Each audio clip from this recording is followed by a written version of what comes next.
সময় কখন কাকে কোথায় নিয়ে যায় কেউ জানে না।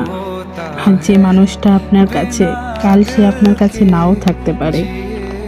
আচ্ছা, আমার মনে একটা প্রশ্ন, পৃথিবীতে কি টাকাই সব? একটু কমেন্টে আপনারা বলবেন তো। আসসালামু আলাইকুম, সবাই কেমন আছেন? আশা করছি আল্লাহর রহমতে সবাই ভালো আছেন। গত কয়েকটা দিন আগে আমাদের রিলেটিভ কয়েকজন বিদেশ থেকে আসছিলেন। তো ওনারা আসার যে একটা আনন্দ ছিল আমাদের সবার মধ্যে, কি খাবেন, কি রান্না করব, বা ঘরদোর পরিষ্কার করা, বা সব কিছু মিলিয়ে একটা আনন্দদায়ক আমেজ আমাদের বাসায়। খুব সবাই খুব হাসি খুশি বা উল্লাসে ছিলেন। কিন্তু বিশ্বাস করেন, ওই সময়টা বেশি দিন ছিল না।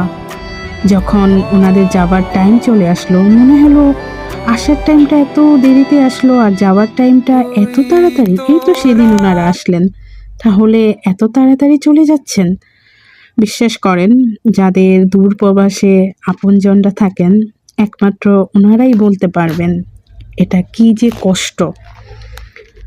আর যারা দেশে থাকেন তারাই জানেন যে সেই প্রিয় মানুষটার জন্যে কতটুকু কষ্ট লাগে। আমি দোয়া করি আল্লাহর কাছে সকল প্রবাসী ভাই বোনেরা ভালো ও সুস্থ থাকুন, ও সুস্থভাবে ওনারা যেন ওনাদের মায়ের বুকে বা দেশে সব সময় আসা যাওয়া করতে পারেন, বা সব সময় ভালো থাকেন, এটাই দোয়া করি।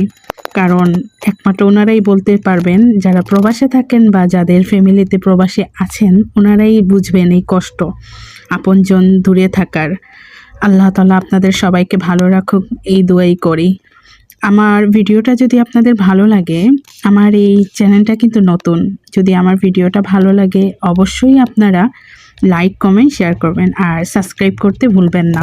আমার কথায় যদি কোনো ভুল ত্রুটি হয়ে থাকে, ক্ষমা ও সুন্দর দৃষ্টিতে দেখবেন।